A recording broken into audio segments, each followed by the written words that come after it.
बहुत हो गई पढ़ाई, हो गई है टंकी फुल और बत्ती गुल। आज थोड़ा नए तरीके से शुरू करते हैं कुछ सवालों के साथ।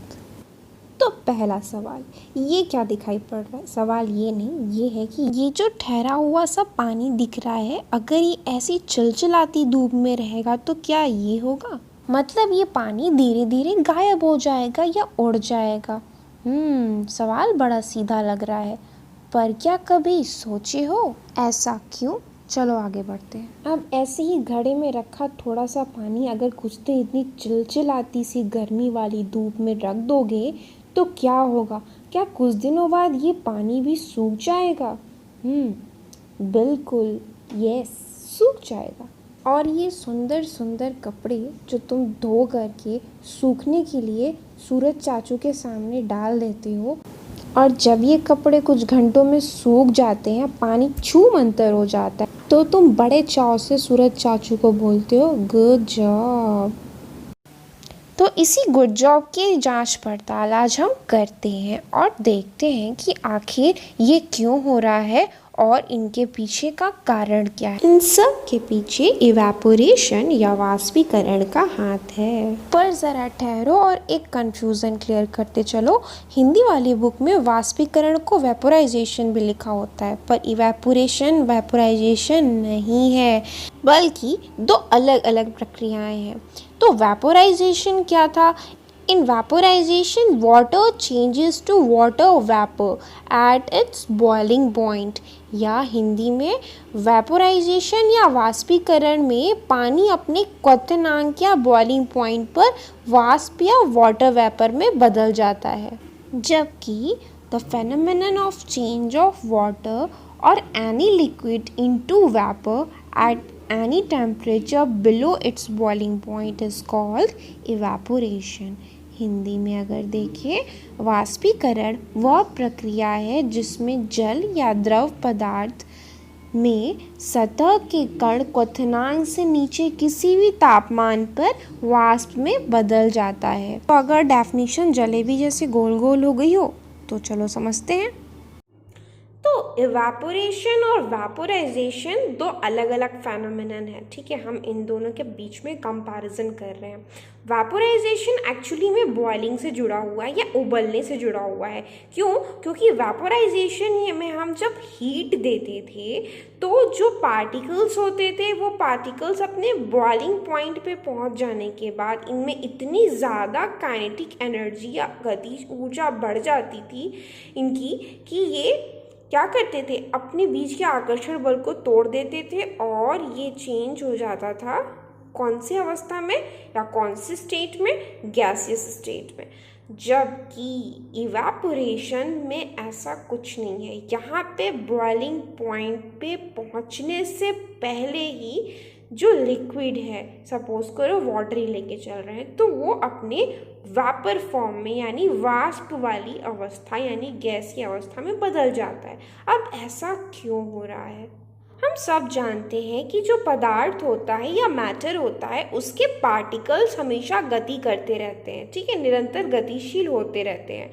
अब जो सतह के या सरफेस के पार्टिकल होते हैं द्रव में या लिक्विड में, उनकी जो काइनेटिक एनर्जी यानी इन पार्टिकल्स की जो काइनेटिक एनर्जी है या गतिज ऊर्जा है वो इन सब से थोड़ी ज़्यादा है, ठीक है। जिसकी वजह से अगर इनको कहीं से भी थोड़ा सा भी हीट मिल जाए तो ये क्या होंगे, अब दूसरे वाले कण के साथ अपने आकर्षण बल को तोड़ करके या फोर्स ऑफ अट्रैक्शन को तोड़ करके मुक्त हो जाएंगे और गैसीय अवस्था में चले जाएंगे।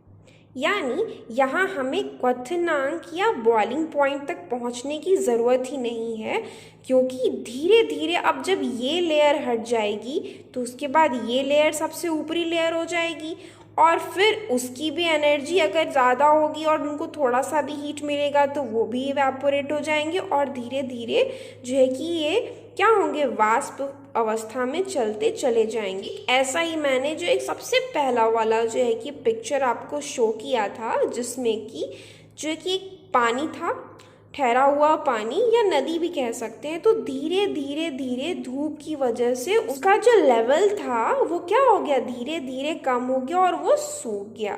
ठीक उसी तरह से जो आपके घड़े में या कहीं भी गिरा हुआ पानी होता है वो धीरे धीरे धीरे सूख जाता है, क्योंकि वो सब किस में बदल जाता है, वापर फेज में या गैसीय अवस्था में, वाष्प में।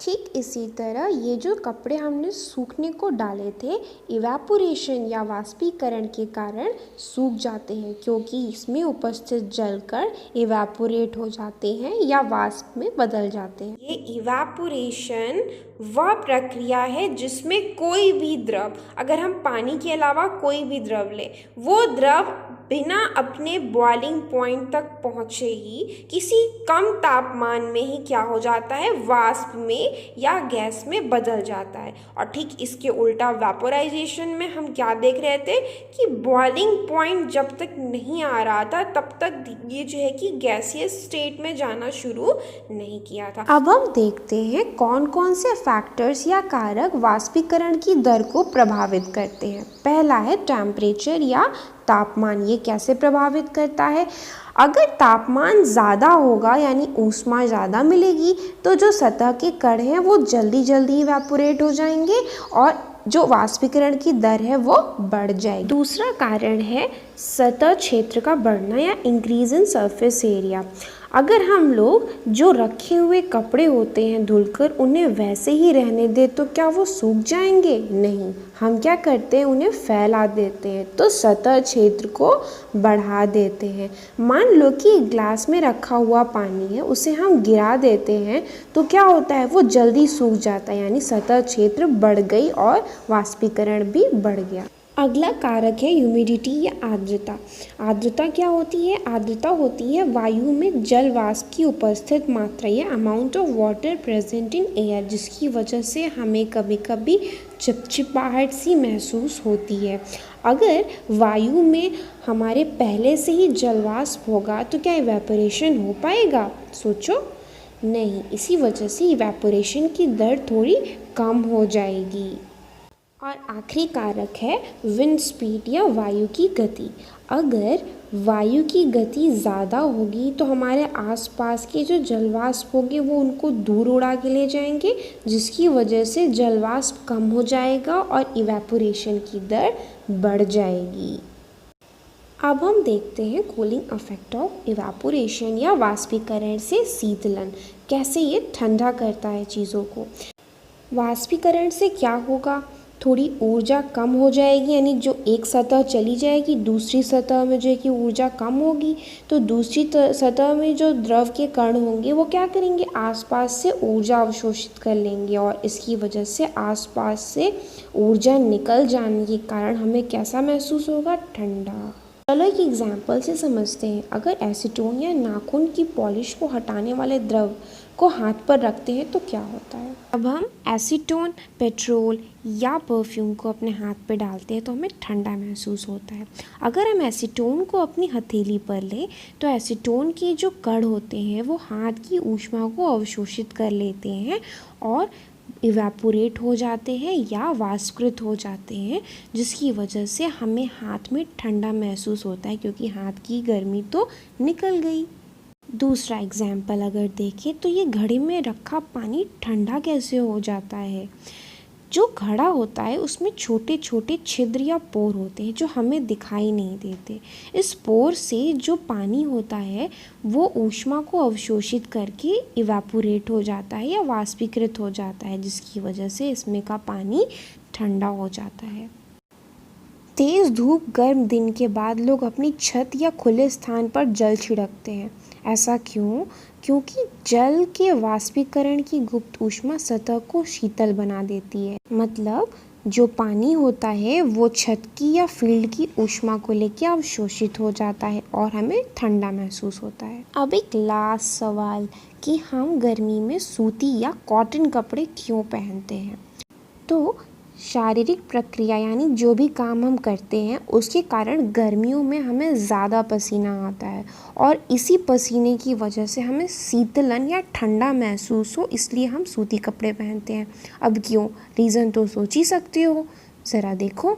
तो जो भी वाष्पीकरण हो रहा है वो कहाँ हो रहा है, हमारे पसीने में। जो द्रव के जो सतह के कण यानी जो पसीने के सतही कण होंगे वो हमारे शरीर से ही ऊर्जा प्राप्त करके वाष्प में बदल जाएंगे और वाष्पीकरण की प्रशुद्ध ऊष्मा के बराबर ही ऊष्मा हमारे शरीर से अवशोषित होगी, जिसके कारण हमें शीतल या ठंडा महसूस होगा। सूती कपड़ों में जल का अवशोषण या एब्जॉर्प्शन बहुत अधिक होता है, इसीलिए हमारा पसीना उसी में एब्जॉर्ब रहेगा और आसानी से इवेपोरेट या वाष्पीकृत होगा। तो ये था बड़ा कूल सा इवेपोरेशन। अब हम नेक्स्ट टॉपिक और नेक्स्ट लेसन के साथ अगले वीडियो में मिलेंगे। Thank you students for watching and keep enjoying the chemistry lectures. Wait for the next lecture.